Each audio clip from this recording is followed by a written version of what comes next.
Sunday, December 18th, for Dr. Brad, for working session. Brad, what were you just saying? I was lamenting my demonstration of my ineptitude at managing my cell phone to send a link via the Signal to the Good Dudes channel, and I said I don't mind being inept with the cell phone. I just mind the public demonstration of it. Yeah. Sorry, guys. For the audience. Now you're aware. So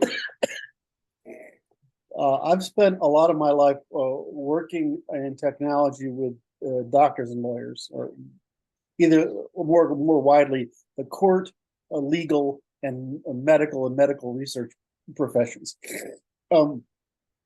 These are not sections of the world that appreciate technology very much. Try to make it. It was interesting because I talked to people about it, and I don't want to distract too much before we go into the working session. Mm-hmm. But I say it like this: we were early adapters. I was fortunate to have my business associate is a. I think you were early maladapters. You mean you maladopters?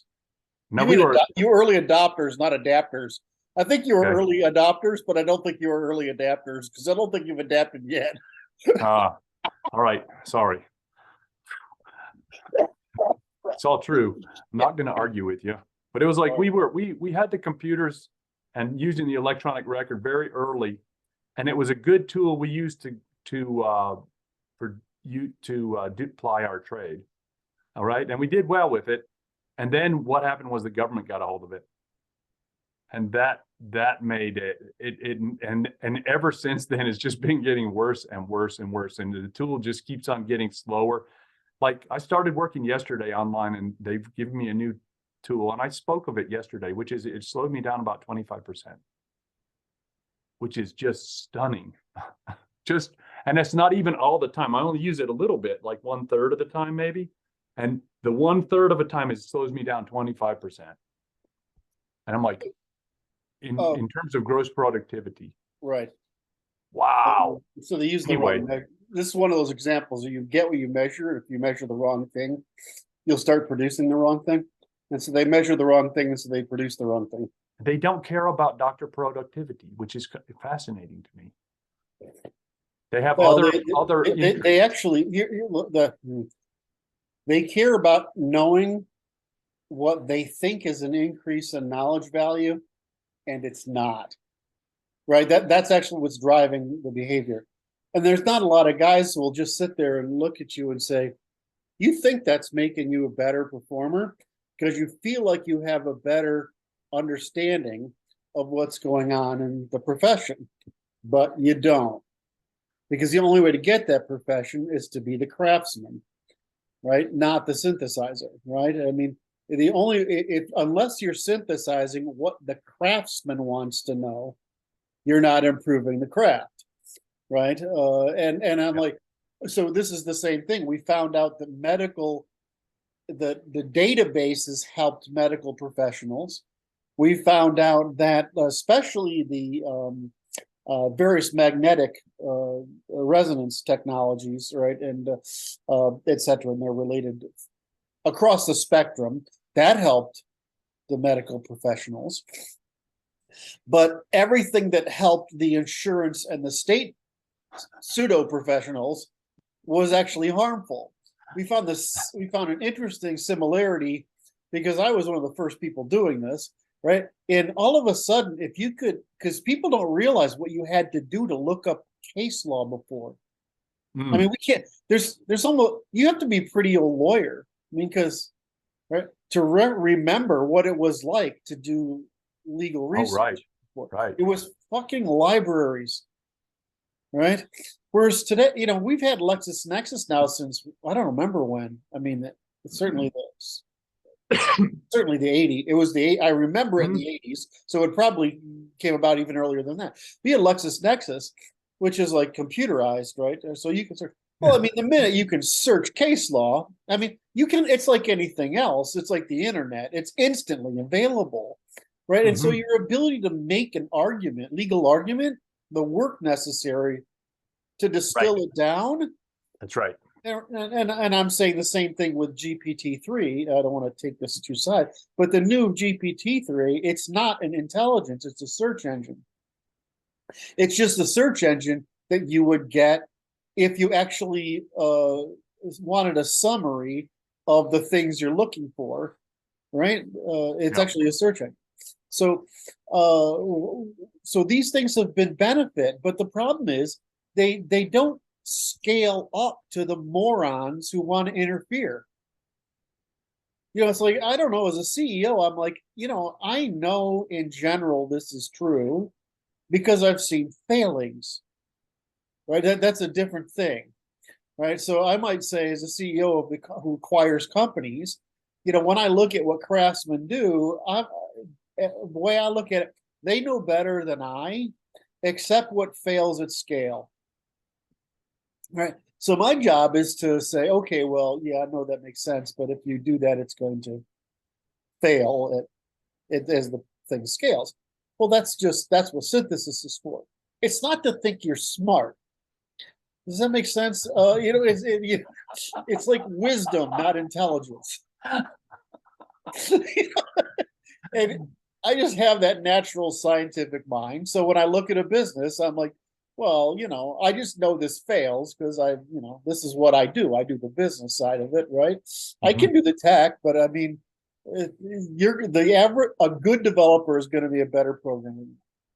I don't know if he's going to be a better, it's probably not going to be a better analyst, but a better programmer, right? Just because of the way minds work, right? Right. And so, but if we go up to, let's say, when they're telling me, the dev's telling you, this doesn't make sense, right? Or they're probably right. So scaling information to help them, which is what the internet has done, is huge, right? But you think it doesn't travel upward well. In other words, there's no abstraction other than limits. Does that make sense? I'm saying something. I'm trying to say something profoundly scientific but keep it in the common sense vocabulary. But I mean, it's like in your field, that stuff doesn't scale up to insurance and government at all, right? Because it's like pretense. It's pretense, right? You know why? Because as things generalize, they lose information, right? I mean that's what generalization is. It's obtaining distilled information to produce a general statement at the cost of specific information in the context. Yep. And so you can say to a doctor, our advice is that given that this whatever happens, that these are risks for you to watch. Those are not rules for me, however, to impose on you. Does that make sense? It's not like I have an opinion here. It's not a fucking opinion. It's absolute necessary information transformation as you move from particular to general, right? I mean, where you have a lot of knowledge in the case, right? Direct experience with the patient, and a direct craftsmanship experience healing patients. With the fucking guy 16 layers different from you, who's simply looking at statistics, which means any statistic is false, except as a statistic. Does that make sense? Has no particular value. It has no particular value. Right, so patients will the reverse of that is patients go, well, on average, what do you expect? I said it has no bearing on the case. No bearing on the case. Exactly. Doesn't mean anything. It's fascinating. There's a literature out now, thank God, for us autistics, right? When you say I have to get to tell a doctor, whatever the statistics say, I'm on the edge because we don't feel pain, right? Until it's more than you, right? We are more sensitive to minor variations in our own self-analysis than others, so it can come across as what do you call it when people make up shit? Hypochondria, right? You can confuse it with mental illness. right? I mean, these are all things that will, Guys like you will be prone to get confused. you know, I'm gonna confuse you, so don't make, you know, so I Don't do it make the all the rookie time. mistakes, right? Don't make the rookie mistakes with an autist, right? We're just not normal, you know. Oh Like, my. you know, that's why I say I got a concierge doctor, because he would say, Kurt, if you're coming to see me, anyone else would be in the hospital, right? I mean, right? And so I have to think in those terms, right? And that was why I loved him, right? Is because he would actually say, okay, you're not, I can't go what average is. And it was a beautiful thing. I have the opposite problem now, which is the freaking guy can't imagine anything outside of the distribution, and I have to. I feel like I have to be the adult asking permission from a child to get medical care, Oh my God.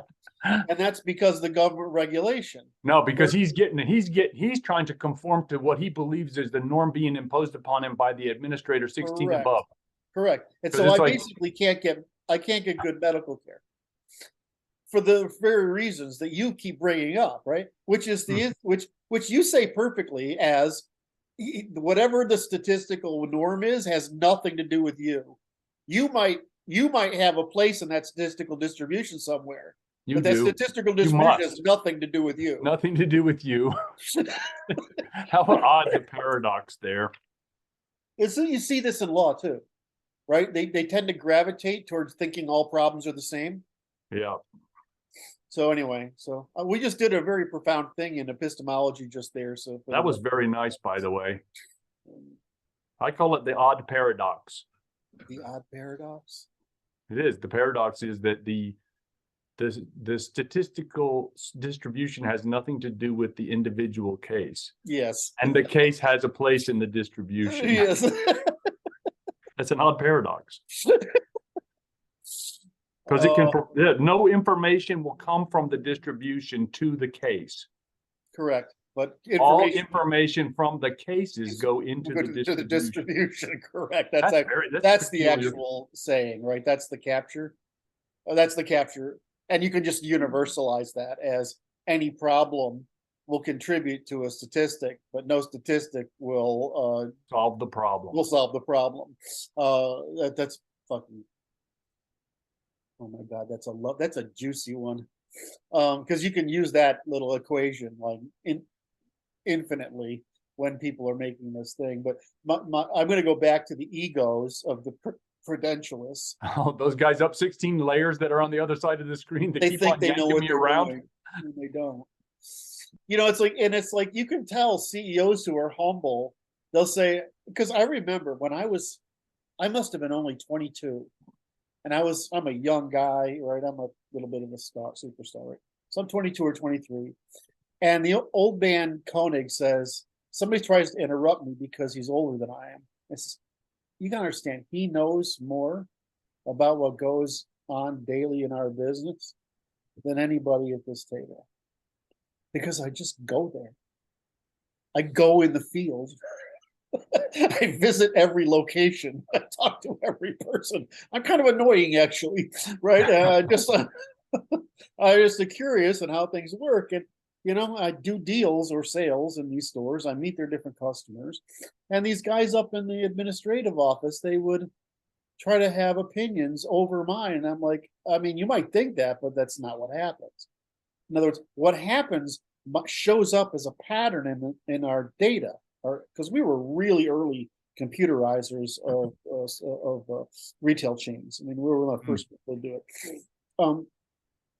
And of course, it doesn't matter. So we're real early people, and I'm like, yeah, but that's because these things are showing up as that. But you're deducing backwards from that evidence to causes that aren't true because they're made of presumptions. But these things are actually being caused by this alternate behavior that's just showing up here. I remember, I tell the story a lot, but a lot of businesses, they run on 2, 3, 4% a year, right? Because after inflation, right? And interest. I mean, you're down there in this low single digits, Very tight margins. very tight margins. So we were, like I said, we were early computerizers. We had incredibly detailed statistics on what was selling and what made a profit and what didn't. And it's not obvious to the people across the industry, the business or the industry, what's making money. Right? I mean, in some, today we have computers and data warehouses and statistics up the yin yang, so that people are trying to gain a marginal trillionth of a percent on something, right? I mean, so but in the so I said, I had a really hard time convincing those managers to just publish this fucking information. Well, we don't want to give that away, because so I'm like, you're underestimating people's willingness to do good if they know what good is. Right? It's like that paranoid thinking, right? So just give it to your staff. You don't have to give everything out, but you can give it out by category, right? But so when you add 1.5% to 2% on a 4%, 3 to 4% business, you're fucking doubling coming very close to doubling your profits. And really, that was one of the things I was proudest of, was convincing that management team. And I'm a kid, right? I'm a nerd, but I'm a kid. Is to do that. And thankfully, the old man was very similar to me, right? He's at the time he was in his late 50s, early 60s, and I was liked him because he would just sort of because I do the same thing. He would freeze if I hit the right note. It was like, wait a minute, because otherwise he talk a lot. But if I hit the right note, you're like, oh no, he's got something there. And so I could talk to the old man because he would understand. Because why? Because he'd been the fucking guy on the street buying, stuff and reselling it for his, he built this goddamn empire. Right. He's like this. I know he looks like a kid, but he's got something here Yes. needs to be attended to. He's got more wisdom in his head than he looks like. Well, he was just saying, no, he wasn't. It wasn't that he wasn't even making the claim that I was smart. He's making the claim that I actually knew what was going on in these. Right. And it's like the mid management guys, they can't see past the kid. Oh yeah, well I get my dick hard when I hear that, because it makes me want to go to war, and it's just, I'm going to win this fucking fight, right? I'm going to humiliate you if I have to, right? So and that's okay with me.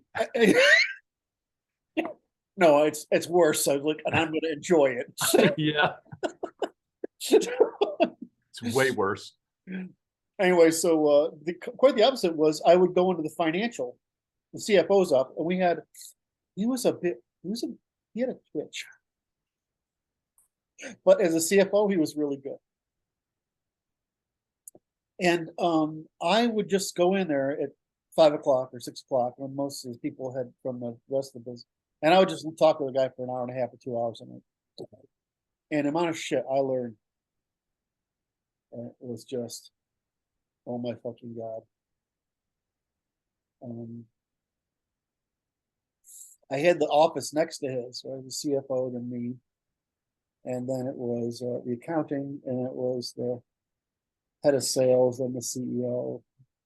They had to move me, actually, because the walls were too thin. And so, and I was dealing with selling franchises and franchise businesses and owners and managers and stuff, right? And so I had in my office, because some of the shit the financial guy was saying was just not for general consumption. And he was Italian, so it was a dick. So I mean, you probably can't understand that unless you're from New England. But there's a certain character, that New Jersey attitude you see on TV. It's not actually fake. They're like that, right? And we find it sort of oddly charming here, I guess is the word. Right. So he was very Italian, and he was very boisterous, and my walls would shake. Anyway, I'm sorry to get off track, but no, we're good. That was a good warm up. That you're that what you complain about is epistemically a serious problem that credentialism only serves to amplify. Because what's credentialism? It's you don't even have data, you have theory. I mean, when you think about it, is that big a difference between an actual collected experience of data of solving individual problems in full existential causal density to somebody who's specialized in a thing to develop general principles independent of causal density, right? And I was like, well, I mean, of course you're a fucking idiot, right? And I was having this. Can I continue for just one more example? I had a wonderful chit chat back and forth with a woman from Brazil, and she said to me, well, because I was responding with certain statements about the cultural differences and the ability, because I'm working on this thing right now with Piaget stuff about, well, I mean, only Europeans can think. Well, we invented thinking in this sense, right? I mean, so we've just been doing it longer, but anybody can do it. She says, it's not really true. She says, we're in Brazil. We have this IQ. We have this degree of public education. And we got this particular population that isn't really even fluent in Portuguese. In other words, educate what we consider. That's hard. And she says, and of course they voted in this fucking guy, right? Democracy's terrible for us. So what the ordinary person would have heard probably was justification for my prior. I didn't hear that. What I heard was, why the fuck are you South Americans right about human nature all the time, and North Americans and Europeans are wrong? And it's the same thing. They're actually interacting with normal people with daily evidence. And so there's a class functionality here. Yes. Used to say there's mixing. If there's elbows rubbing together on the street and you have real interactions with people from other classes, you have a better sense of what's going on. And if you have a highly stratified society that is not mixing it up, like literally on the streets buying newspapers from the guy or something like that, you have no information and you're projecting your own values onto that other crew because you can't imagine what they're really like. Yes. No, and what do? You project when you have no evidence. Like it, right? It's fucking God. Doesn't it make you like it's a miracle we get anything done at all? Well, no, it's interesting because it's like my position as a physician is privileged in that I mix it up with everybody pretty much. Right, you get to see people from all classes. That's right, which is way different than everybody else's experience, I think, by and large.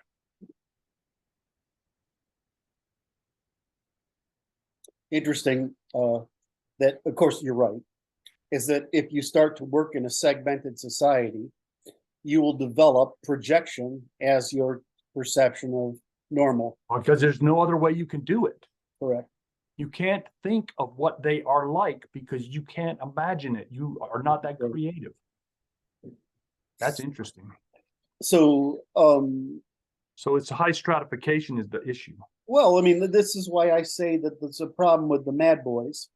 Yeah. It's because it used to be that they had access to guys like you and me, even if it was an uncle or a boss. The carpenter in town is going to be a smart guy, and there's going to be this guy, and he had the potential to go to college, and he's just a smart guy that reads books. And he prefers carpentry. Yeah. Right? I mean, was it you that brought this up yesterday about the guys fishing for lobsters, or was that somebody else? That wasn't me. Okay. And he's like, well, you meet these guys down in in the Caribbean, and they live their life is they drink some beers, they go out with some friends, right? Every morning they get up and they go diving for lobsters, and like they get to have this for food, whatever. And I'm like, you know, you might think that's a bad life. It's not, right? It's a bad life if your brain wants more stimulation than chasing lobsters. But if you're, you know, an 80 IQ guy or 75 It's not IQ, bad.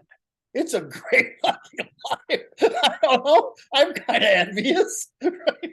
I want to be in the same position, except I want to be able to think about abstract logical concepts, right? But I mean, Right? but I'm digging the whole fishing for lobster thing. You know, I mean That's you right. know, Real world. right? Real world. So, so the problem I've noticed with doctors Hmm. is what I call the doctor admin problem, is that because it's not that doctors have the highest IQ, it's that the minimum IQ necessary to be a doctor is fairly high. That's right. So the average is higher. Does that make sense? Yeah. But the average person who works in a medical office is in the 90s. And so when you're a doctor, you're surrounded by these people who are either your peers or they're definitely not. I'm see if I can egg something out of you on this. And No, it's you're not going to get any response at happening. all.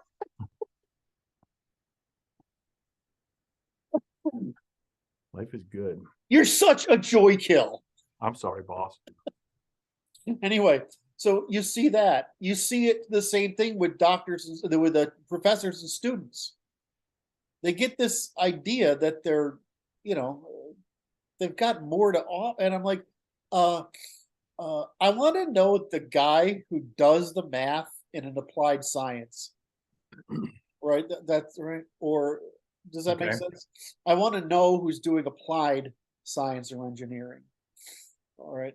Something Right. applied, not somebody, right? And that's why I say you should have to do, making a professor is today, making a PhD is saying you can complete a research program. Right. That's all it's saying. It's producing researchers, right? But what we really want is the people who work in the applied sciences to then take a teaching class and teach, right? We want people who are from, and it's the same thing we want in teachers from our students. We want people who've shown they've been successful in life. Now, writing research is a real thing. Yes. It isn't necessarily, though, teaching, right? It isn't necessarily what we should be teaching. And given certain utilities about the human maturation process and how our minds mature, there's a use in getting a 26-year-old to a PhD, right? And into the service of research before the person's 40, right? Because that's just the way your brain adapts. Right. Especially in mathematics, where the old joke is if you haven't done it by 25, it's not going to happen. It's not happening. Which is fucking terrifying to me, right? Even though I'm in I've been in a business which is technology, which it's really obvious as you get older.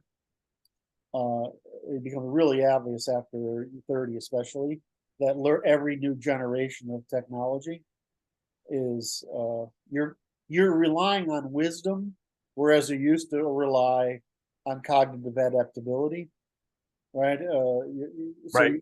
you have to solve all these problems in your 20s, so that your 30s, 40s, and if necessary, your 50s, you have accumulated enough pattern recognition to know how to solve the problems without having to solve them.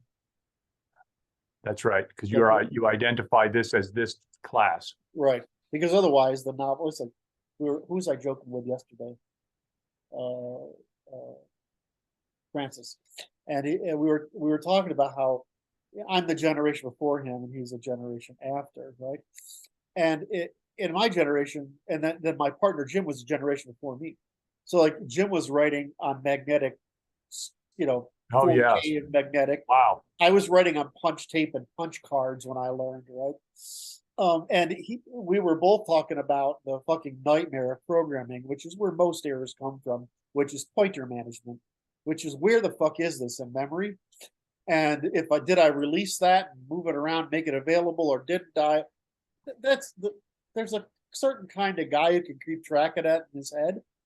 But if you look at where you spend errors, right, it's mostly that.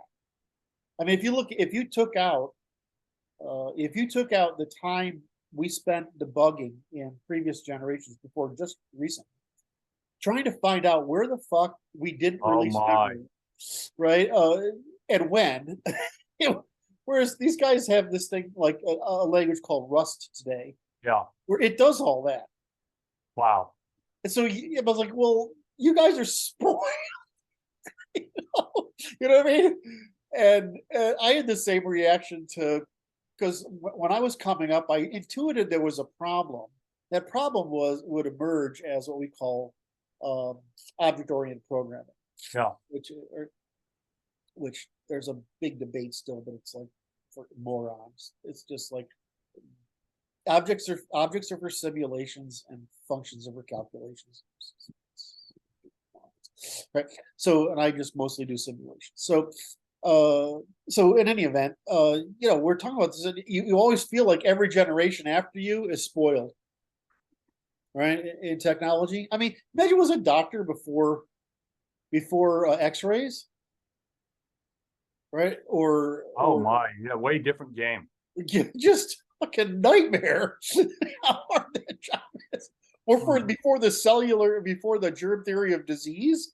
Oh I my. mean, it's like you're just Good like, luck. Here's your leech. yeah, it's just a fucking nightmare. Well, Wait, this I have to tell this story, then we will begin our real work. okay, Okay. So this story goes to this. You've heard this aphorism, you're just blowing smoke up my ass, right?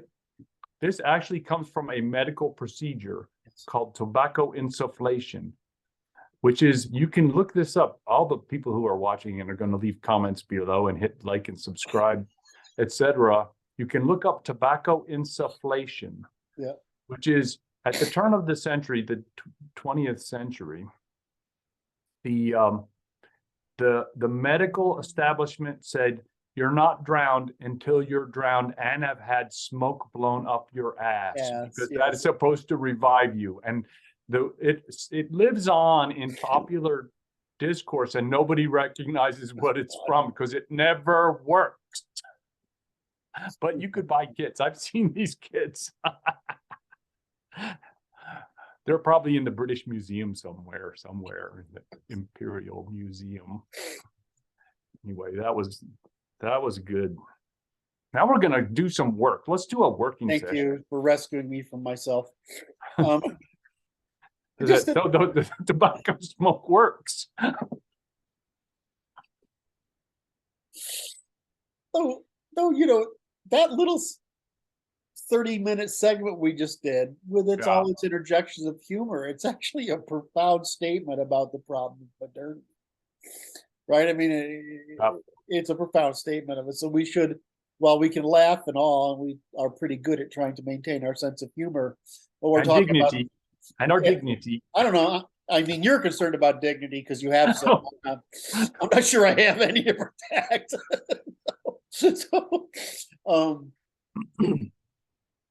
But anyway, that's actually one of those important lessons. I'm just not sure how I would title the introduction of the episode now. Just, how epistemic realism, or the odd paradox is what it is. It's the what? The odd paradox?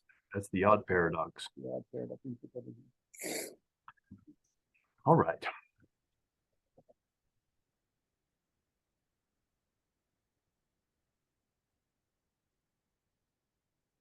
Oh, sure. I won't go anywhere. I won't. No, wait, I won't keep riffing off it, even though I have like 10 just things went through my mind. Right. There are examples of it. It's like, why is physics off? Because all math is statistical. Because a point doesn't really exist, right? I mean, it's just a symbol, right? I mean, it's a symbol. It's a linguistic reference. And so that's why math is off, is because we can't use statistics below the level that we have, the level of resolution in physics we currently have today. We actually have to go to operations to understand what's produced in the statistics. And so what's the real problem? The problem is, by proposing mathematical models of the subatomic universe, we're obscuring the discovery of causal relations that provide us an operational model. So people keep proposing mathematical, meaning statistical relations in an attempt to discover a causal relation, which is impossible because the information isn't present in any statistical model to do that. Sorry. And so we call this shooting in the dark. Because well, it's like shooting in the wrong direction in the dark. I mean, it's just like all the directions are wrong. There's only one right direction, and you're not going to randomly find it. Well, so the interesting, because you're trying to get a vector from a point, and you can't. You can't. You need 2 points to have at least the beginning of a vector. Yes. Well, and and I've only worked on this problem for a little over a year, to try to put it into words, but I'm firmly convinced the classical model of the universe operates under is fucking obvious. And it's precisely mathematics rather than modeling. In other words, physical modeling that's actually preventing this from happening, is because mathematics is not the gold standard. It's important. Computation is the gold standard. And I want to tie this back a little bit. What is she? Oh, really? And you got some leather and maybe some lingerie? So you mean something else? Yes. I'm trying to throw you off, and you're not letting me. It's not going to happen. This is good because it's like the issue is this: the issue is the same as the projection by the administrative personnel with insufficient data on something they are just guessing about. Right. They think they're not guessing, and they're simply in error. They're projecting. Yes. And I had this conversation with my dear, lovely wife today. When she says this, she thinks these conversations that we're having are expressions of our biases. Instead. And because she can't imagine that it's not. She thinks she's like the person in the university who is telling the patient based on some statistical data that they got about this patient. It's like, that can't happen. And it's okay. And this ties back to conversation. Projection. It's projection. The conversation I had with Francis yesterday. So his original question was very simple. How do I know my intuition is correct? In other words, he had a lot of knowledge about the world when he, like you, when he found my stuff. So something rang true. In other words, identified a pattern. A pattern provided explanatory power. That explanatory power was broader than the previous explanatory power he held. And so we walk through it. And so I do the neurology with him. And it's basically, and they're systematizing and whatever. And I'm like, there's an adversarial competition that's necessary between empathizing, which is in time to predict emotions, and over time to predict physical phenomena, existential phenomena, right? And so there's a natural conflict between those two. So the more systematizing you have, the less vulnerable you are to empathizing, which causes a variation in predictions about the world at scale. And likewise, the more systematizing you have, the worse you are at predicting emotions. I'm one of those. He's one of those, right? Right, and responding with those motions in a way that produces what we would think of as non-conflict, but it's really harmony or cooperation, right? So these two things are naturally linked. So I said, well, and I explained how brains grow and etc. And I said, so why is it that you identify the patterns that I'm talking about? Well, it's two things. You have the requisite knowledge about the world across economics and mathematics and engineering and physics, right? And economics probably being the most important one.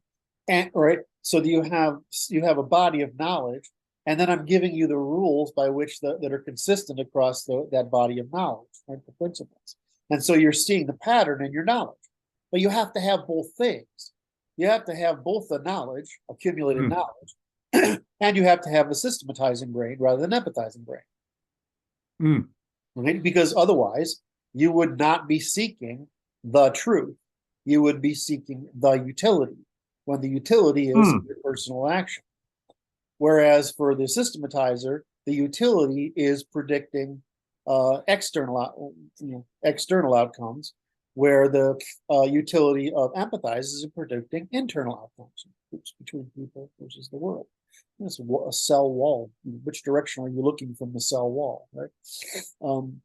So therefore, it's really obvious why you understood that my work rang true, is because it provided explanatory power, but it played explanatory power because you're biased to develop systematizing, and you had the sufficient background knowledge to identify that the pattern I was talking about actually provided explanatory power across those dimensions. So, I mean, neurologically, it's pretty simple to explain what's going on there, but to tell a person, and he says, then I said, how do you know something's intuitively wrong? And he went out and he explained about that. We explained that too. So the problem for your wife is she can't see the world. And she's not special, right? She's like a lot of people, right? They can't see the world as other than solving for emotional consistency, instead of solving the world for another predictive emotional consistency versus predictive physical consistency over time. Did I make that? I think you're thinking. No, I understand that. Have I lost you somewhere? No, you're good. I'm looking at my notebook and I'm pondering what to write down. Okay. That's all. Okay. That's all. I'm like, I can't tell that, and then I've good. lost you, or we need to move on, and you've lost me. And no, I'm not lost. We've covered that, and I'm writing a note in my notebook. Okay. And I'm ready to move on. Okay.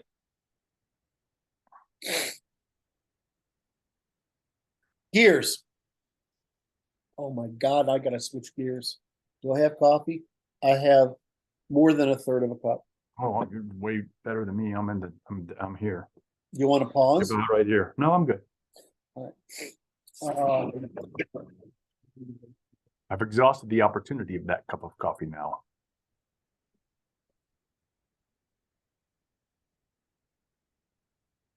I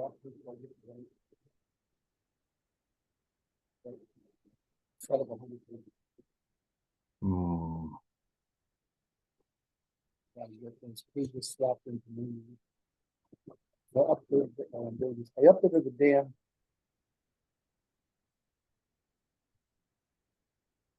What's going on with you? Oh, that's right. You're very muted. Am I? How's that? Because you're not looking at the microphone enough. Okay. Put down like this.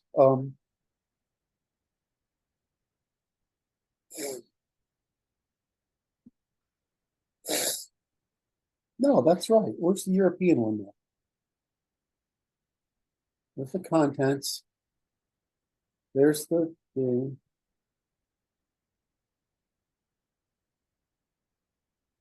Okay, I've got that there. Okay. I just want to make sure I didn't accidentally close one of these. So you know what happened, Brad? What? Is that somebody was hacking the website. Right. And the way they were hacking the website was they're trying to put down donations, not so they could get money, right? For them, so they could prove that the credit card information was correct. It's a test. It's a test, so they could now take the credit card and go use it for something really criminal, right?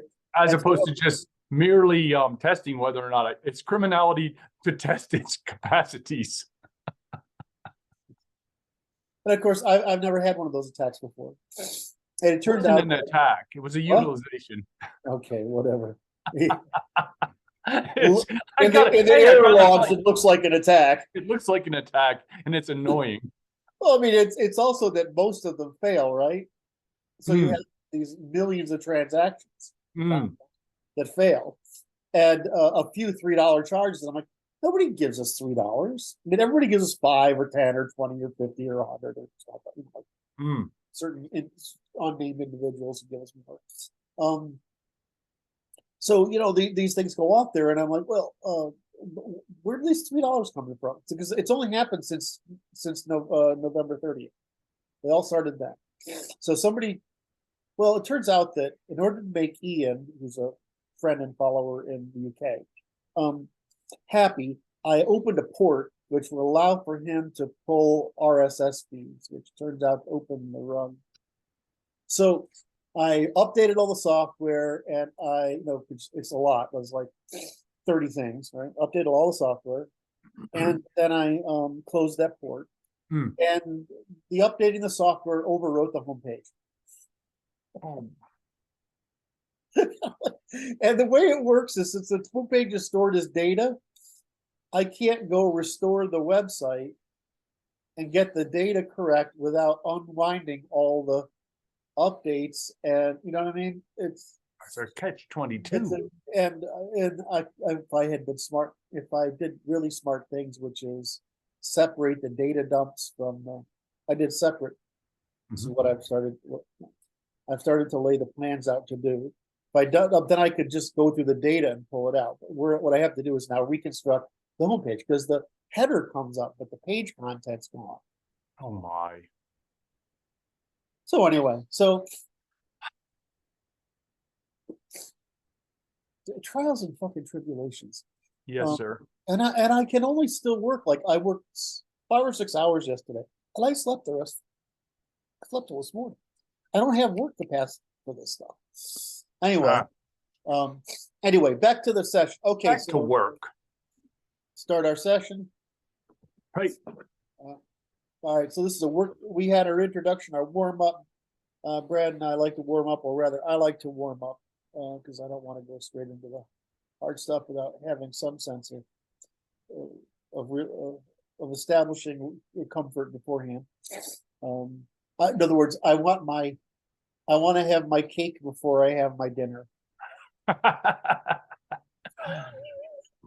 All right, so I'm going to share. That's okay with you? Please do. I think I only have to share. If there's anything here that's too controversial or give some information away to somebody who should. What they said. What else is up there? That isn't. That isn't. That isn't. That isn't. And that is. Yes. Hello. Where are you? Oh, you are there. Well, we're a little low on memory opinion. That's the problem. All right. So we're gonna go back to here. All right. Now I can share my screen and bring back the Brad. Voila. Voila. Well, I'm sure most people would. There we go. Your charming visage versus the ocean of text that they're going to be seeing. But there we go. Now do you see program contents? I do. So for context, we have largely finished the introduction. We are now, the methodology is something I don't really need help with. But now we are doing the laws of nature. In principle, one of the things we're trying to do is produce this synthesis, right? The synthesis. Yep. Yeah, which I think that's an empty page. Oh! Gesundheit. Okay. But to produce a synthesis, I have to know what we're going to synthesize so that it's consistent. So what we are doing right now is we are looking to take this, take the start with an anchor, philosophically significant topics, word the map between the old and the new. We are trying to include the first principles in a textual form. Then we are trying to give the ternary logic of those first principles. And from there, we are trying to explain the evolutionary computation of those first principles. Does that make sense? Yes. So that when you work into a section, much like if we go with PowerPoint, if we look at a section that is filled out pretty well, it's quickly available. It's not a good one.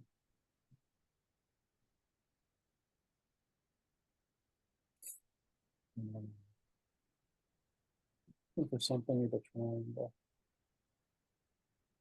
It's probably way back at the beginning. I don't know. Can you see anything that I'm scrolling through? Yes.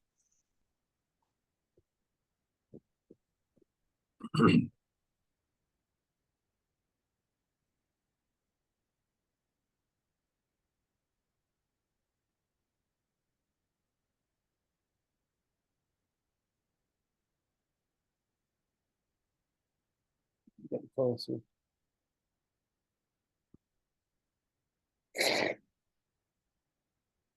Oh yeah, back in the logics.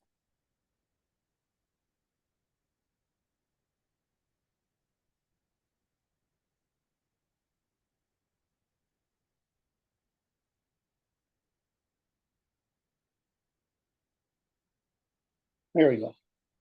So what I'd like to be able to do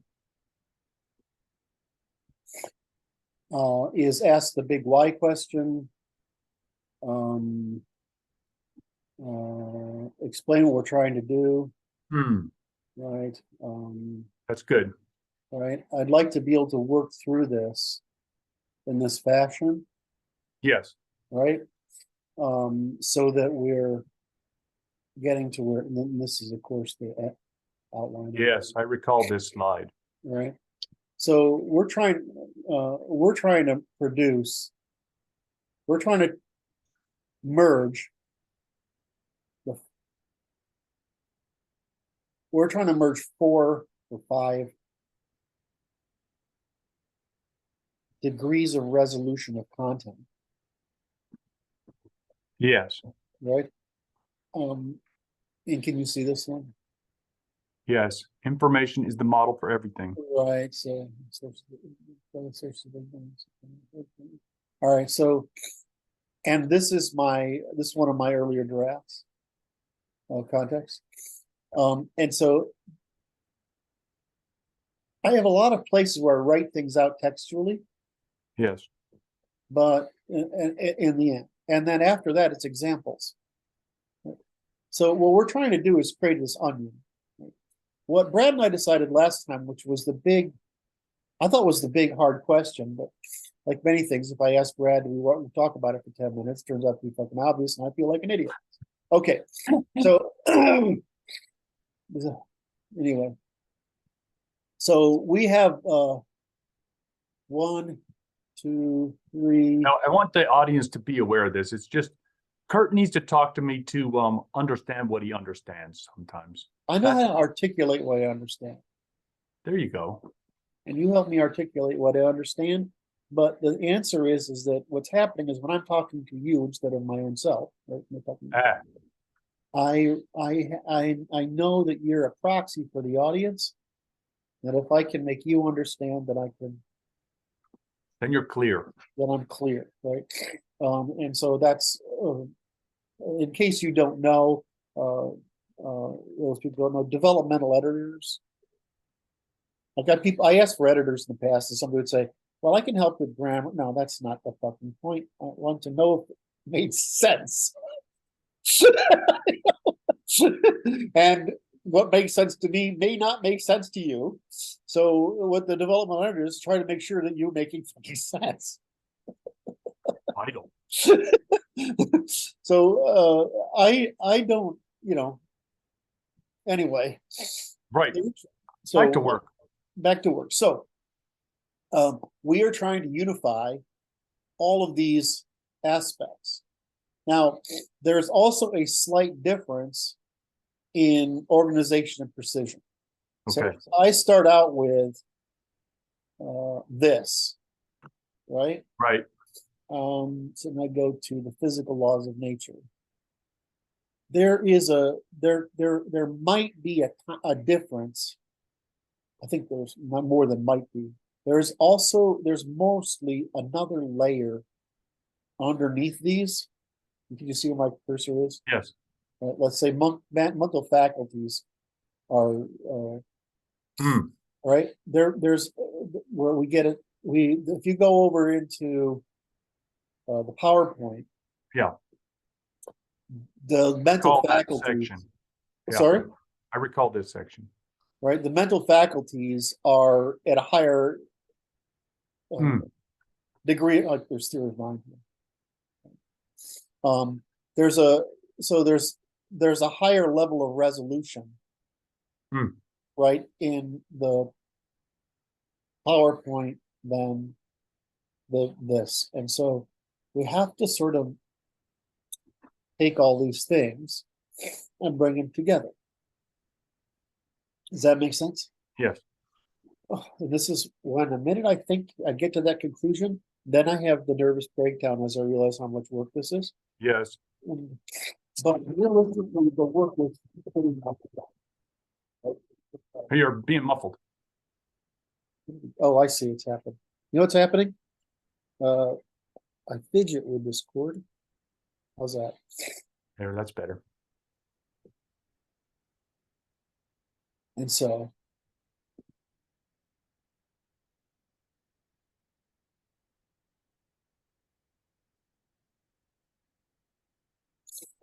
let's the first couple of these we do will be very painful. Okay. For me, for Brad, for the audience. But after that pattern is established, it'll go faster. Okay? Okay. All right. So how are we going? How and where are we going to do it?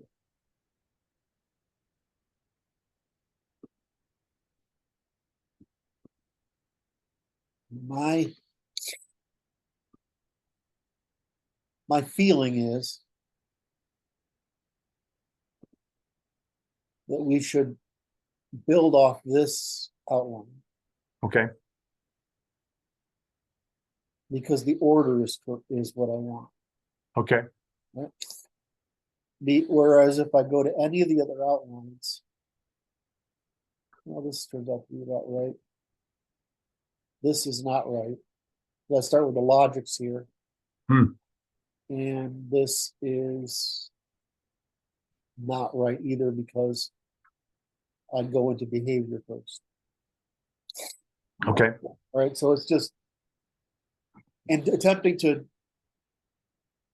cut the loaf of bread or onion multiple ways of end up with multiple ways of approaching the problem. And so we finally settled on one.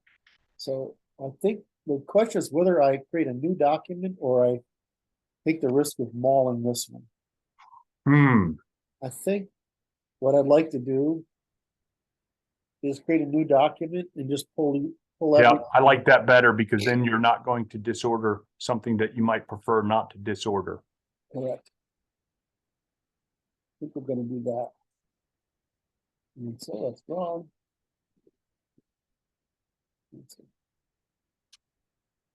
You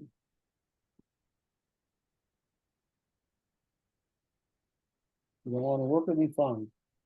None of the numbers on that are right, by the way. That's just nonsense. Most of it's where I test everything.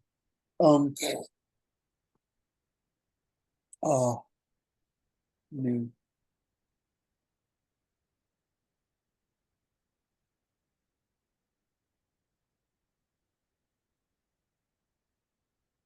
All right, so this is our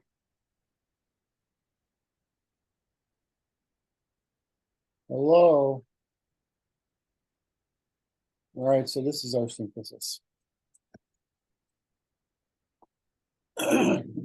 So we'll have to start with one page, and then when it gets too much, we'll make another one and another one and another one. Right. Once we've got some outline, we'll copy it all over and right. But I just want a clean working space to work with. So the first answer is what? Is the physics, right? Yep.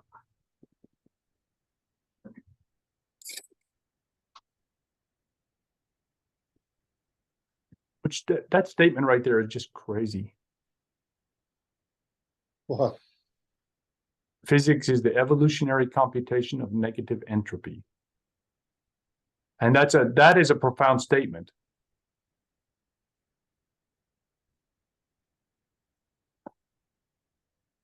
I would have said it slightly differently, but I'm trying to. Sometimes I want to match with like Wolfram or with Joshua Bach. Yeah, And so there's a bunch of people I'm trying to resonate with. Well, I'm trying to perform some sort of consistency so people Yeah. who are look at the field can maybe see the overlap.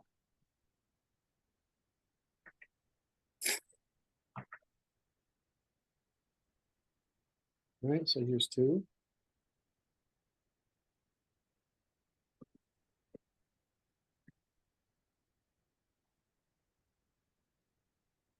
Right? Mm-hmm. Hmm.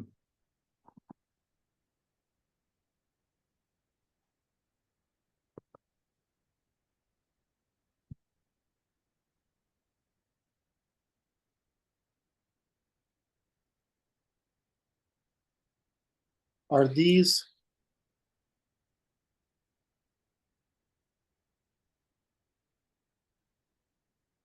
well, let's see. Are these four or these three the same? I don't know because you haven't Go ahead. it's number 2. Well, I'm not worried about. Let's forget the numbers, right? Oh, I know, wait, I'm just pointing at evolutionary causality.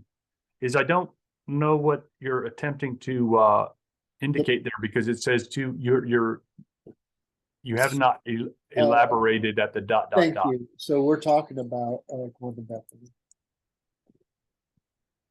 Yeah.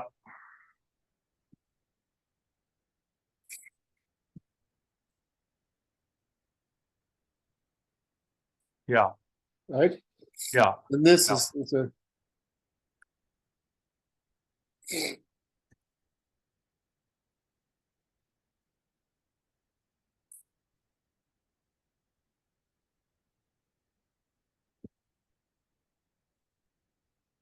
Yes. right, Physics and chemistry. right. And so, Or to chemistry, right? well, yeah, this would be some atomic physics. This is atomic physics, and this is chemistry. There you go.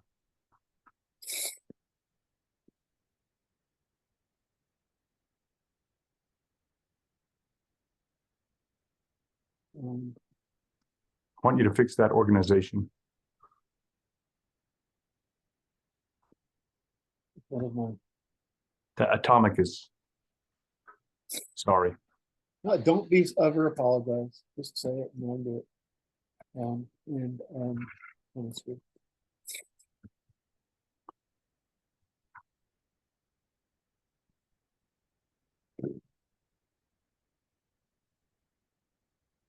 Right. That those are the three. We go from the Right. right.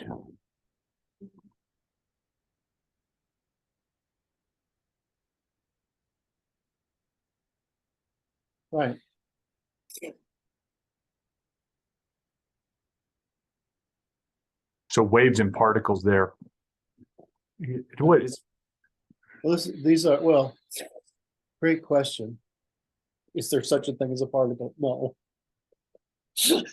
Is there such a thing of a wave? Yeah, we describe it as a wave. Sort of. I can the charge. That's like a physics joke. I like it a lot. Kind of. Well, the question here is if I should say that the universe is under pressure. Yes. And that Ether. It's the right. ethers. And I think there's two to be said there. The what? Well, That's just funny to me. It's funny. It's okay, sort of. That's good. Well, the question is, I break this into the two parts, right? No, that works. I like it like it is.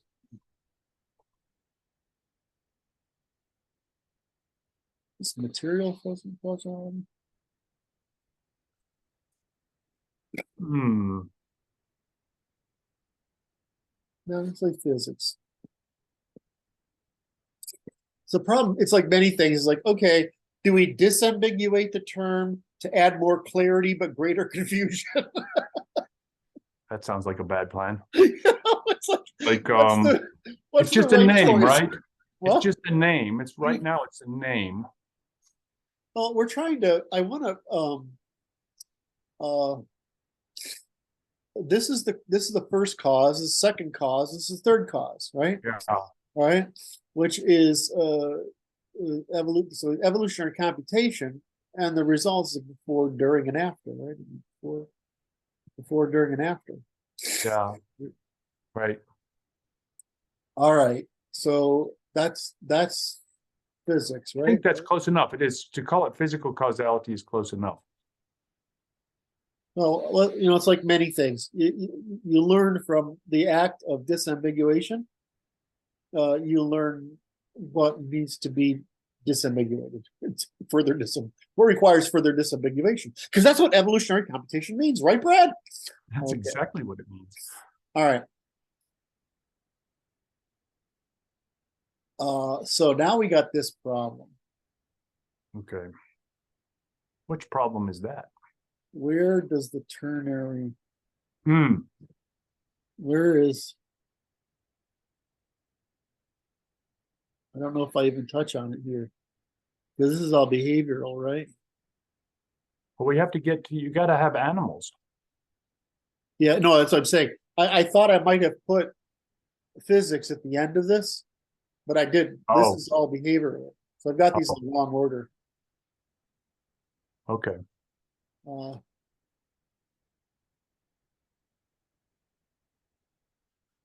Now this is fucking awesome, right?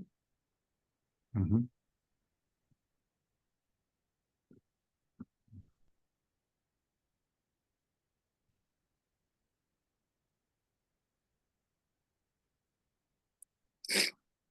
I can't figure if I have the nerve, the pretentious nerve, Oh, the arrogant pretentious nerve.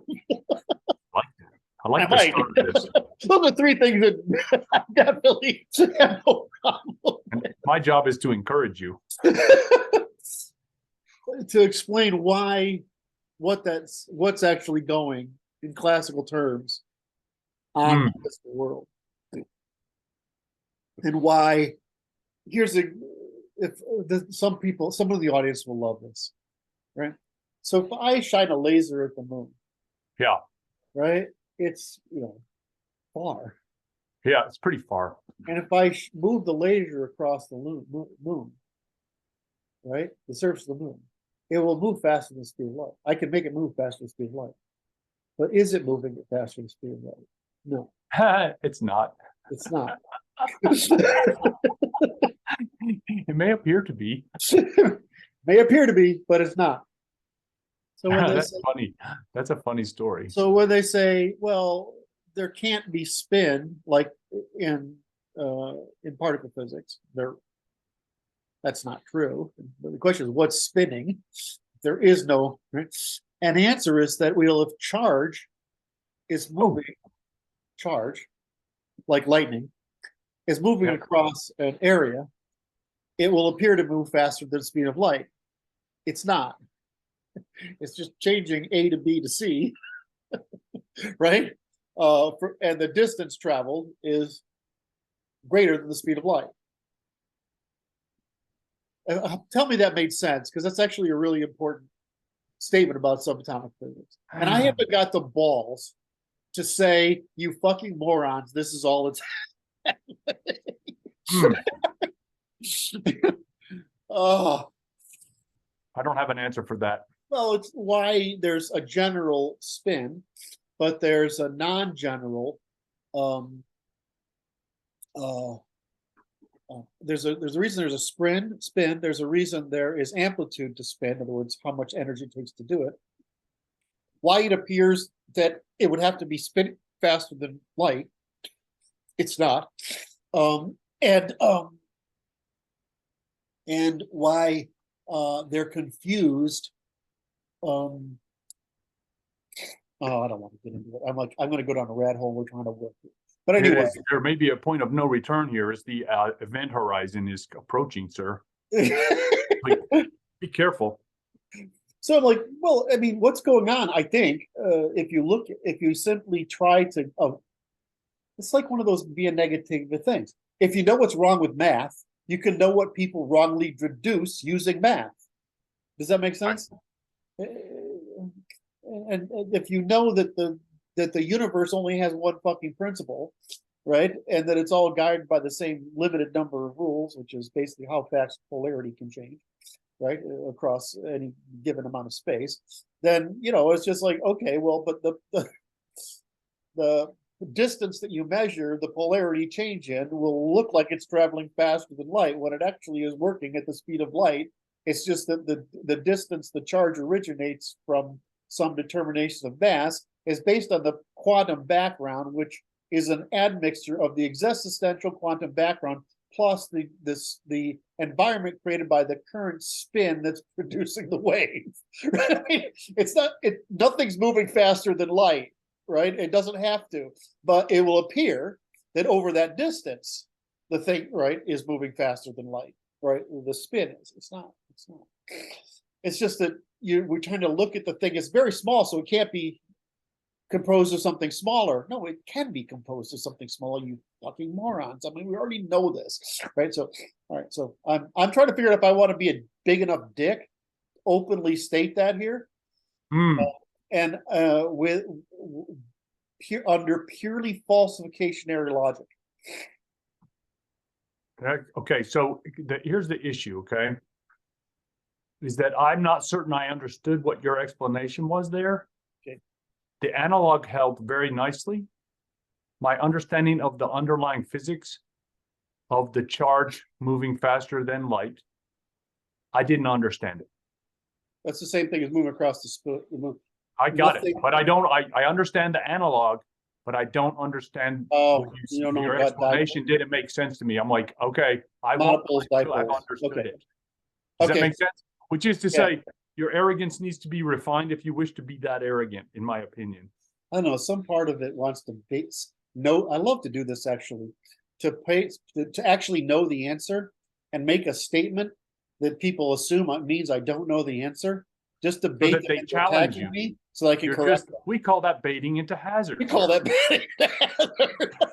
I like it. I like it. But it's okay. And it's certainly among the possibilities that Okay, so but you just told me what I needed to know, which is in this right here.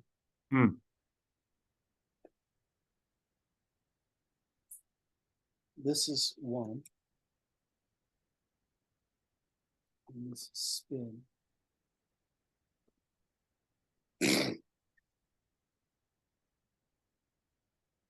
Why did I just do it? Oh, because I'm not editing.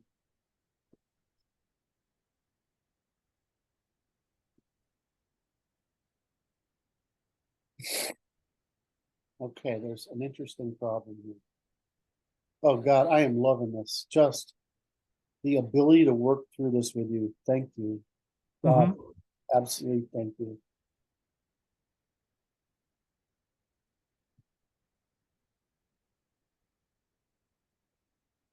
Okay.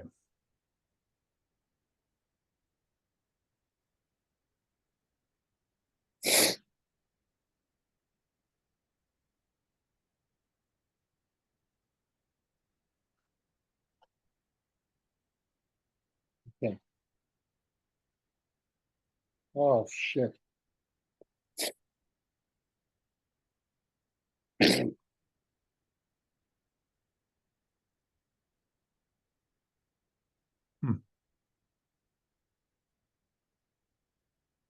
Well, here's the question.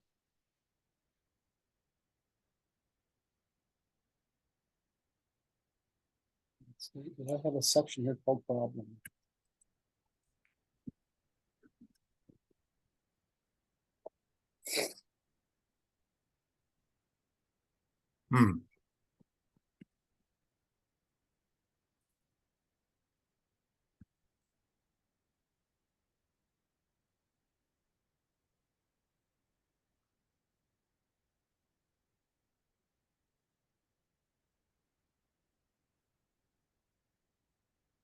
Okay, so There is an open question here. Where does three dimensions come into play?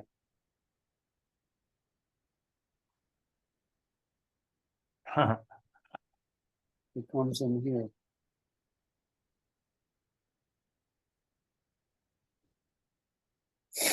It's two. It says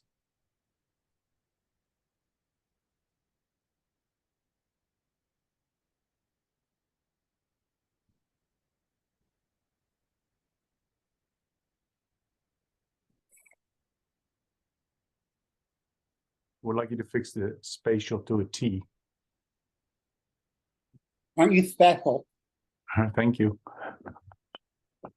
Oh, I want to hug you for doing this with me. Oh, you're so kind and generous with your time. I can't believe it. Okay. Thank you, Kurt.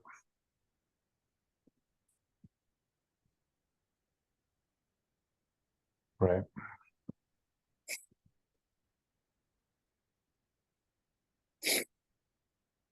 Okay. Well, So this is the cause of the three dimensions and this time dimension. well, there's a really profound. This is the beginning Yeah, yeah. of ternaryism, right? I suppose so. Right? It's the beginning of ternaryism. Is that There's four. well, there's 3 + 1. That the existence of no, it's important. In time. It's In important. Yeah, Why yeah. is there a time dimension? It's impossible to construct a fourth dimension without some way of maintaining the rule of organization. Now, can I explain that without exploding brains? No. I don't think so. But some brains will explode. And these what we call acceptable losses. Sorry, kids.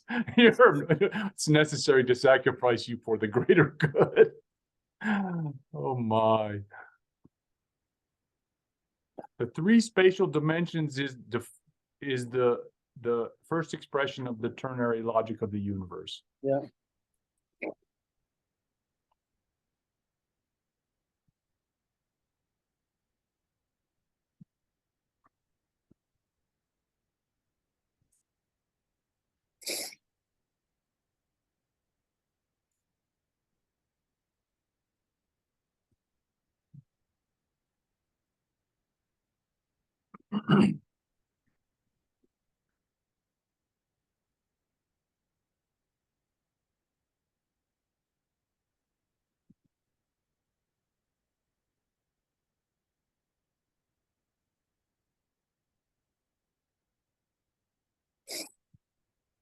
Okay, okay. I'm gonna let you finish your sentence, then I would like to talk to you about it.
All right, I gotta clarify that, but does that make any sense? Okay. I'm Okay, if I Okay. take 3 points, right? Right. If I take 3 points, no matter how I arrange them, they the rule is always the same. They add up to one. Right? There's no the relations add up to one. Right?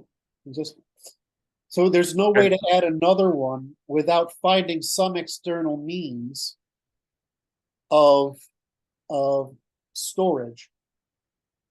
You can't create. You need three to create space. 3 is sufficient to For the creation of space.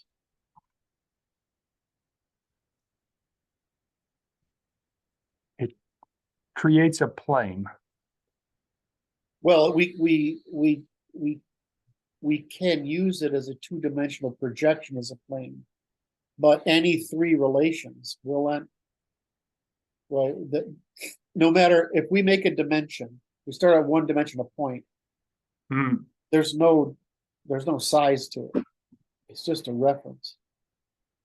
If we have Right. 2 points, we can create a line, but there's no that's just a relationship between 2 points. If we make 3 points, we think of it as a plane because we like to use 3 dimension, add the third dimension, add another dimension to it. So 0 point, 1 dimension line, 2 dimensions plane. But all we have to do is rotate the three axes in space, no matter what we get. So three things competing will produce space. Three forces competing will produce space. So space is a product of the competition between charges described by a line. I need to do better if I'm not. That is it doesn't inspire me. I don't follow.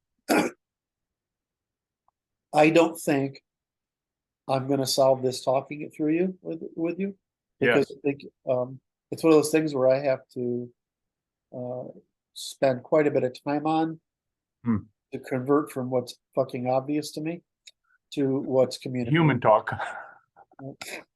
Sorry. If you just think about a point is a it's not a, it has no it has it we call it 0 dimensions, right? A point. Right.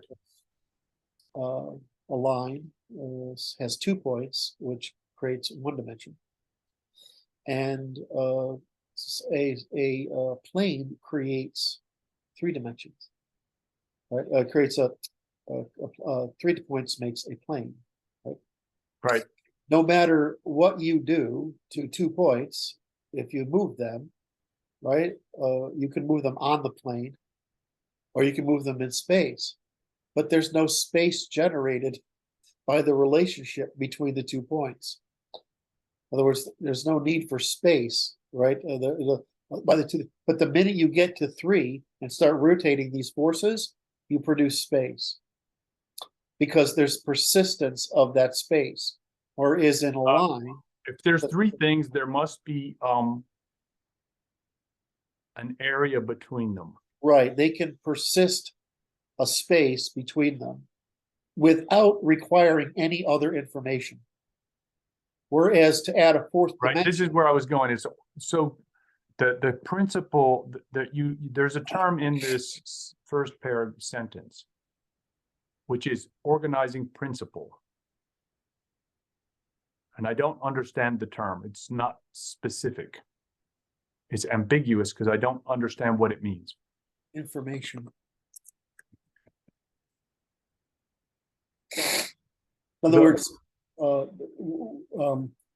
when you have these 3 points, right? Right. Each of them has their own information. Right? Their own information. In other words, their own energy. Their own force. They have to, the fact that they're 3 individual points means that each one is an individual. You don't which need anything has else. to be- It has to be separately informed. Correct. Right? Right. But the In minute order you to want to- preserve, and in order to preserve that information,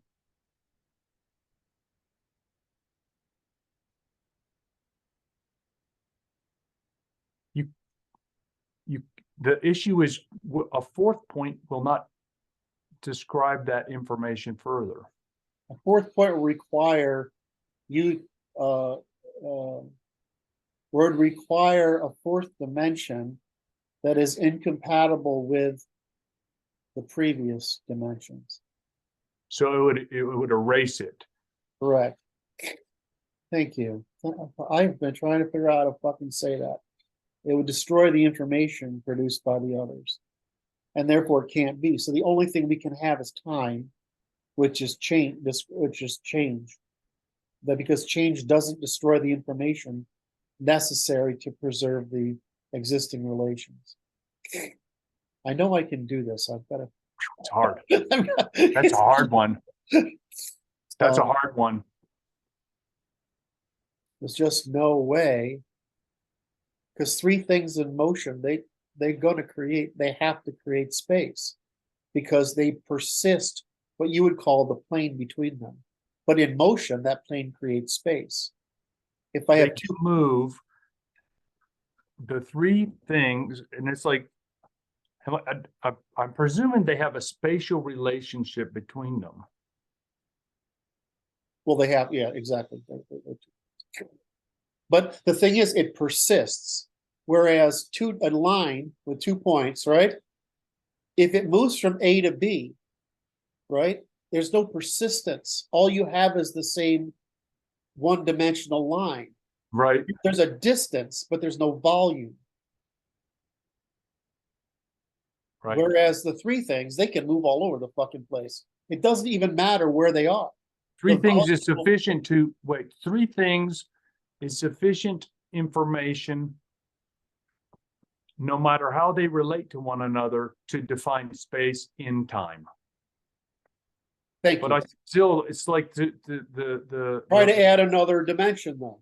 can't. You can't without destroying Does the it- information of the previous three. So you can only add time, which is change. Well, You no, got it's there. kinda I not- know you. it's- I know it's you got really- there. It's it's hard really- to hold, but you I can know, but see it's it now. the verbiage goes like this: is like three things is sufficient to describe space in time, I guess that would be. and it's You can't. You could say that, but you can also say you can't create space without three things in competition. You can't create it. the premise of them being in competition is just like they're independent. No, because three- they're three well, okay, I see. independent- like, So I'm assuming the charges, and you're not. right. That's the problem. Okay, I see. I'm thinking in terms of charge, and you know why? Because I've internalized polarity, dipolarity, right? And so I'm not. What if there's two charge? I mean, it's so obvious that I'm fucking this up, right? It's a dipolarity, right? Okay, you're right. Okay, But I the have fact to. that you, the Hold fact on, that so they can be infinitely close until I create an equilibrium by adding more energy. when it they creates a can't third collapse, point. it will collapse the system if you Do anything else, you're going to collapse the system. So all I can do is get bigger, right? Right, which is I get bigger. or I collapse. can spin. I can collapse. I can Right. get bigger. But the reason I don't collapse is, unlike the rest of the universe, there's pressure and the Too quantum much background. pressure for them to collapse. There's nowhere for it. It's got to have somewhere to collapse to. It's got to have a So vacuum. it expands. It expands to a void. Yep. If there's too much energy, and the energy is related to how much energy there If is, you only get prevents it from length. collapsing. You only get length. The minute you The third one, I see it. I see the competition now. I get it. Right. But the chargey thing is what a bizarre function. Okay. well, the charge is what Yeah. causes the problem, right? Three things is sufficient to describe space. Well, that's That's our view. Yes. Space can only be created by 3 dimensions. It can't be created by any other. It can't be created by 1. It can't be created by 2. It can only be created by 3. An attempt to add a 4th dimension other than time would have resulted in its destruction. Which anybody who's tried to represent things graphically is you end up destroying the relationships that's visible to you, right? Yes. So it's the same thing with there's nowhere to put that information. So everything has to be built out of triangles in time, because only the triangle produces the disequilibrium and the equilibrium, storing the energy necessary for the creation of space. I see you've got it now. I can see it on your face. I understand it, but it's like the verbiage is like well, I mean, that's what I'm having a not problem. easy. So you have to add the polarity function in there in the description.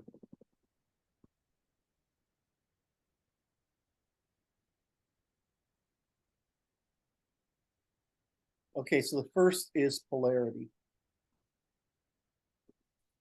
What existence necessitates polarity. Yes.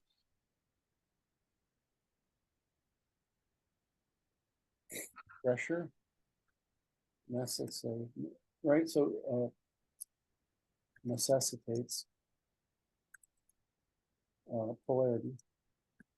Because remember, we don't think of it that way because everything we have, we're small, right? At the universe, so we can heat coffee or boil water or light fire, and it can dissipate. There's a lot of room for it to go. But there's no for shit to go with a quantum background. It has to have an equal volume.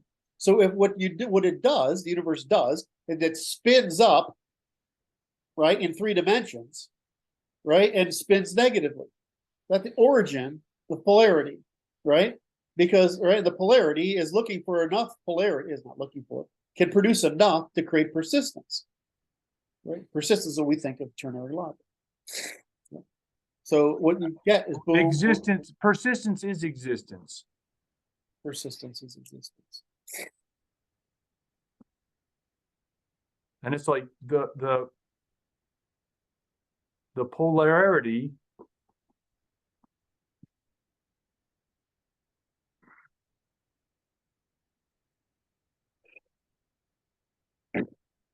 now the pressure necessitates the polarity, or coming out the pressure generates a bipolar function, right? Right. So this goes down here. So God, you're working my little brain a little bit hard today, Kurt. well, I told you, you know. Just saying. You wonder why I look at this and like it's too. Oh. To try to teach the normies. Oh my God. Well, I mean, it's one thing too, is that, you know, if we start talking about norms, traditions, values, cooperation, morals, and ethics, you know, that's a visible thing we all can interact with. But now you've got to go down and say, okay, what are the grammars? What's wrong with mathematics? If I look at falsification area, what's wrong with physics? All right. And I take out everything mathy from physics. In other words, all the things that are driving mathematics instead of phenom. Right. Then I'm like, oh, this is really fucking simple. But the problem is this primacy of mathematics, which is ideal and statistical, versus computational, which is real and operational. And so when I take away the mathy stuff and I say, well, what are the operations that are available to the universe, right? To the universe, this is what I'm stuck with. And in that sense, I might not be perfectly right, but I'm going to be more right than math, which is all statistical. And we just spent the first hour of this talking about the humor of believing statistics are the same, contain the same information as are contained in operations. Right. It's silly talk. Huh? It's just silly talk. So you took away something. I proved it. So existence.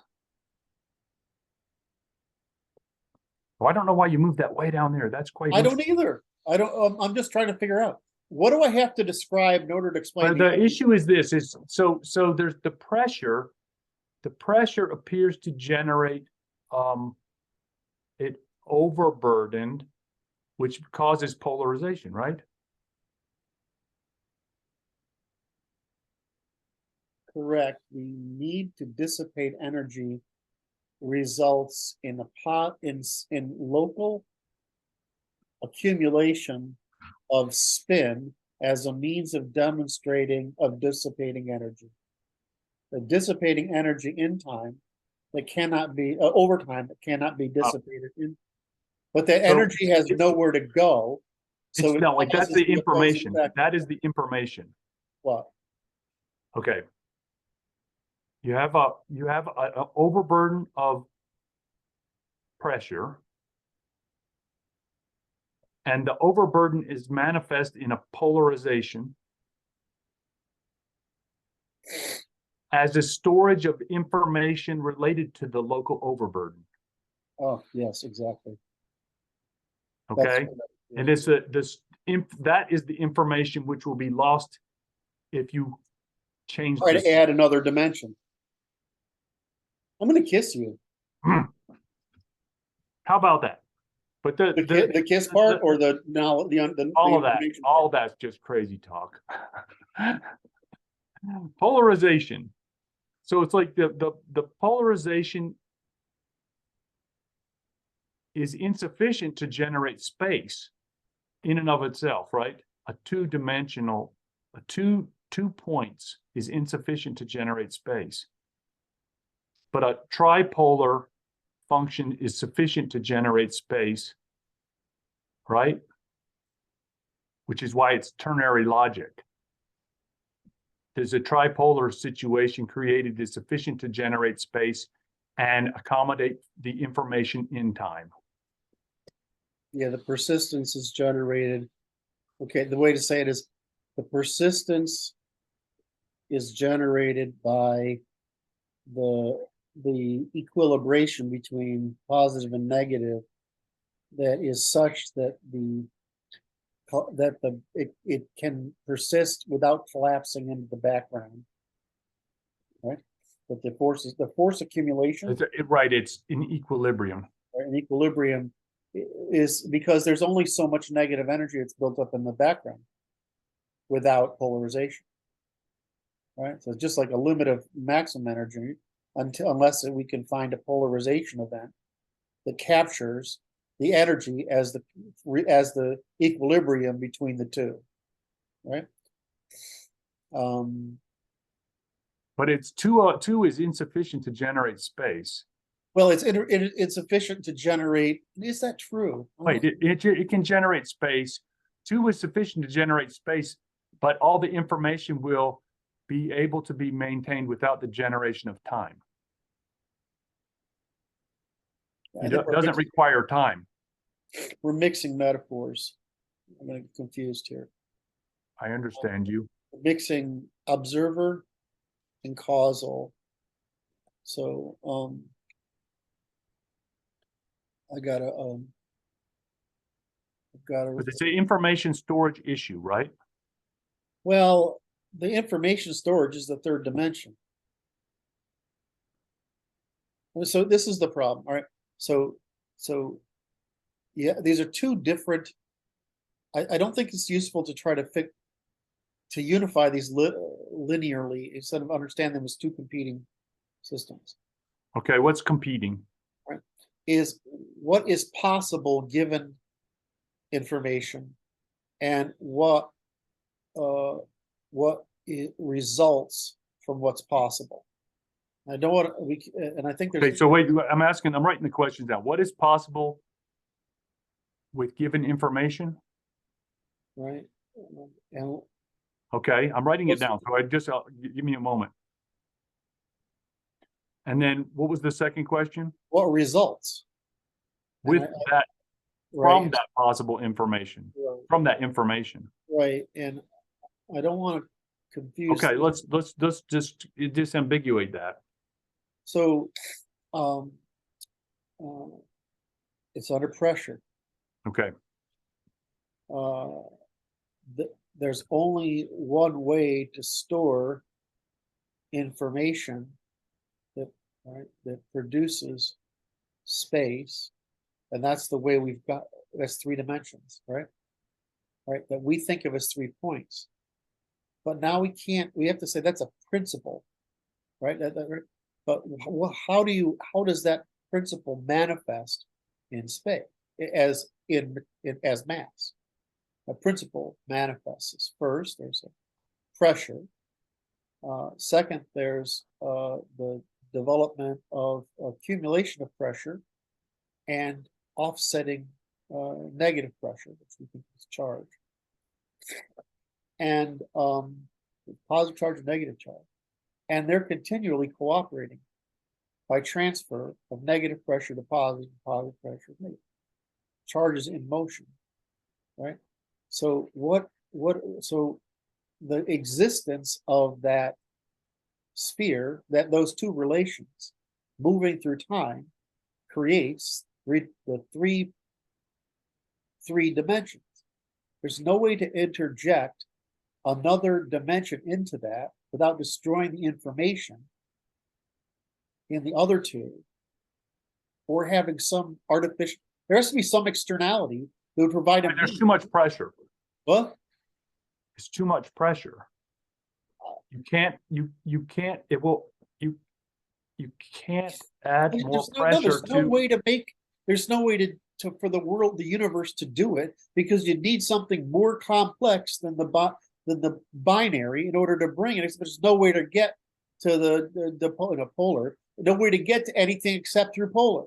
In other words, there's no way to get to anything complex enough to store more than the 2 dimensions plus the resulting 3 dimensions that happen as it moves through time. There's no way to do it. Okay. There's no way to get from A to B. It's like it's a chicken or egg problem, right? I have to try this, okay? Just so are you going to mess with me? No, not at all. I'm trying to not be messed with. I'm just trying to persist. So the pressure is the information. The overburden of pressure is the information we're talking about. Yes. And it can only be released through 2 ways. Expansion, which is almost all of it. Yeah. And a tiny percentage of it, which because of local phenomenon, whatever some local phenomena, allows it to collect as space-time. Right. But the information stored is the pressure. Pressure, yes. Current pressure. Yes. No, which is a weird term, current pressure. I apologize for this. It sounds fine. You're right. like I feel childish, but that's okay. I feel childish most of the time, but I encourage myself. Good boy. So the information stored as the current pressure situation locally, as the only way it can be stored, is the charge. Right. There's no way to store it otherwise, because you'd need to go through the same evolutionary process to get something complex enough to store the information. But there's no way to get there. You can't get to any other more complex instead of through so they got the polarized thing that exists, and you can add another dimension by creating a third point or third charge point, right? No. See, that's where I say you're confusing 2 things. Okay, go ahead. The 2 things in motion create time. Or the 2 things in time, right, as it moves through time, create space. Yes. So, right? And so that's right. And then our measure is 3 dimensions. That's 3 dimensions, right? Because it's the way to think about this is the 2 charges, and the other point is the center equilibrium, right? The third point is the center equilibrium instead of a third spatial dimension. Okay, so the third point is the equilibrium between them. Yes. Yeah. Which is what we do. And that's sufficient to generate, it cannot be described further than spatial.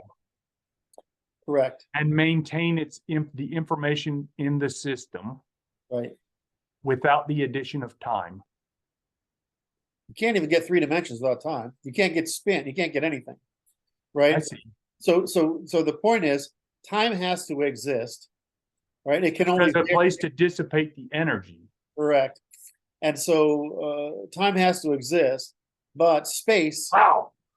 That's Right. what's messed up about that is it's information. Okay.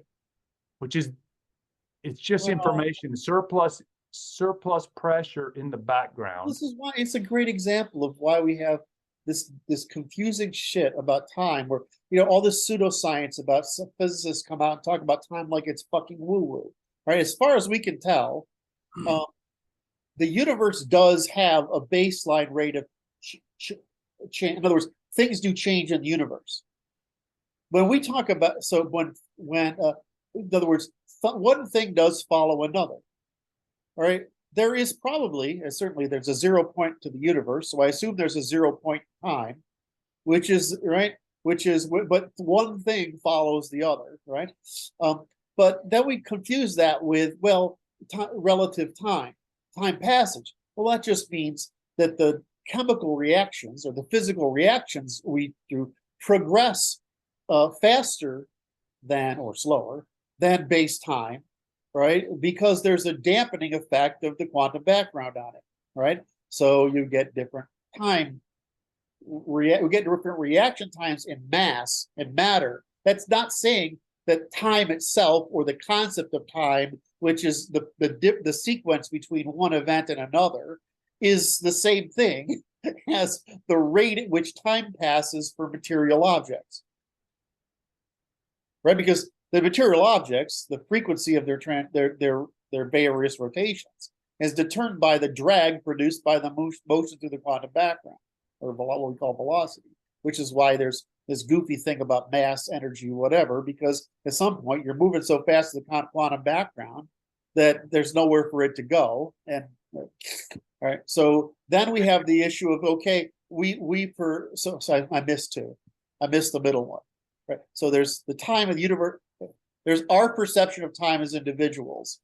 Right. There's the quantum effective time, which is the rate of velocity as relative motion through the quantum background and the passage and the change in state necessary for the physical world at that particular velocity through the quantum background relative to one another. And thirdly, there's our perception of that as an aggregate, because we're compared to the time rate of the universe, the velocity of time, velocity of matter, of the change of matter as it moves to the quantum background, and as we experience it is constant to us, at least in relative conditions. So we use this term time as like, which fucking thing are you talking about? You're talking about the baseline time of the universe, which we don't fucking know. There's a 0 point in energy. There's a 0 point time. In other words, the rate of change of the universe. But what are we saying? Is it saying that things don't progress one after another in the universe? Of course they do, regardless of whether there's matter or quantum fashion, in the sense that one thing follows another. But then we get to the quantum background, like, okay, well, it depends on a lot of things. Where you are, how fast you're going, how dense the gravity field is, it dampens it as well, and because basically any dampening. So I mean, it's just like, when you're going faster through water, it gets harder. Well, when you go faster through the quantum background, it gets harder. I mean, it's not fucking rocket science, right? But then we're all moving through the quantum background because mostly we're permeable to it, right? We're moving through everything, and all sorts of energy fields. And so we perceive it, as you and I perceive time, as our standard of measurement at our scale, versus the universe's standard of measurement as things move through it, versus the quantum, quantum is a bad word, the 0 point time that exists in the universe, if it's possible to create a universe, in other words, space and time, that doesn't have pressure, that's trying to release as three-dimensional expression of the quantum background, which we don't fucking know. We don't know that or not. I mean, I would think it would be likely, but I don't have any idea. All right. So did that make any sense to you? It made some sense. And it's like, the issue is this is how essential is this to transmit this information, right? It's very distracting. Okay. And it's like, to me, it's like it depends on how essential this element of it. Okay. This is the problem. It's a great question, right? Because there's some things we definitely don't need to go into Right. a lot of detail on, right? Because we talked about neurology, right? We could summarize that. Because that's not really a matter of much contention. Of what? Contention. Yes. But ternaryism, which is the whole fucking pattern. That's it. So this is the, okay. So it's like, ternary organization is a basic building block of the universe. Yes. Okay. And that's the first principle. So, but it goes to information, okay? The information surplus, the pressure surplus that generates persistence necessitates 3 dimensions. And it cannot change without adding time. Correct. That's how I would leave it, because it's like all potentials, configurations with that information at that location, which is the 0 point, right? So surplus pressure at some locus, at any locus, is limited to spatial relation. It has to exist in space. Somehow oriented in space. Every orientation is describable within a sphere. Yes. About the point, 0 point. And it cannot change without destroying information. Correct. I see. That's sufficient. No, well, I think I think you're right, but I have people like me to defeat. And there are a few points that I have to defeat people like me on. What I Okay. would be willing to do is say is to make a box. Yeah, that's fine. That's all I'm asking for, because it's like this. It's like, here's one of the slow kids. And I want you to know, I am the proud representative of the slow kids. And I'm like, you know how hard it was for me to say that even? The part that goes in the little slow kid box? Damn! You nailed it, Brad. Brad finally got it. Yeah. I'm just saying, you defeat the nerds however you need to defeat them, okay? Well, I mean, it's the onion question, right? I mean, we can have a box that's for That's right. The root of the onion. It has to be like, because it's okay. In other words, we need a box that says you normies can skip this. Oh yeah, right. This one, this section here. Right. So this is for the hardcore nerds that want to fuck with Kurt. And it's like, oh, woe be unto you. Yeah, the awful yeah, I like that, because that allows me to say, you can ignore this. It's very, I would make that part, make the box for the autist that wants to fuck with Kurt. You want to joust? Come to this box. It's not gonna, yeah, you're not gonna win that. Sorry, it's just not possible. I like that. I like that technique, which is, I'm gonna capture here, technique.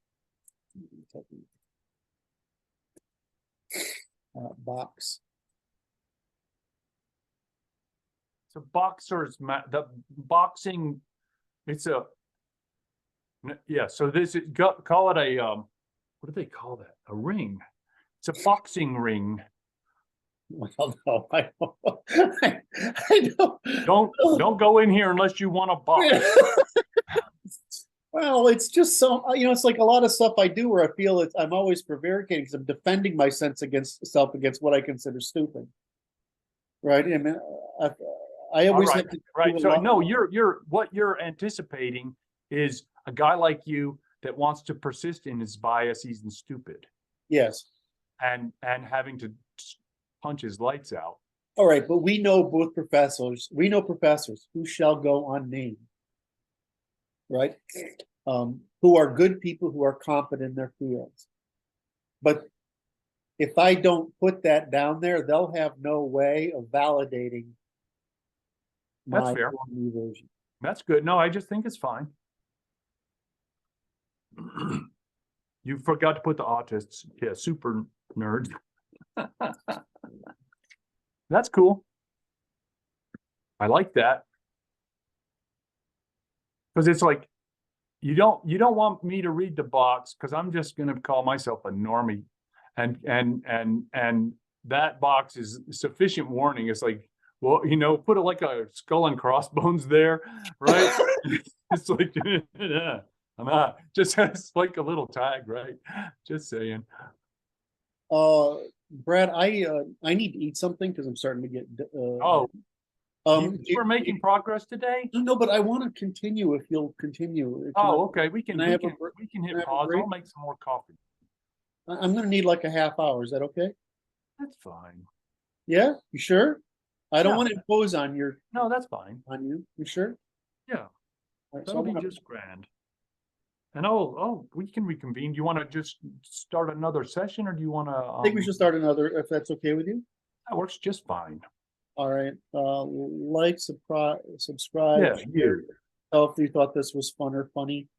If anything was comprehensible, because I'm never sure.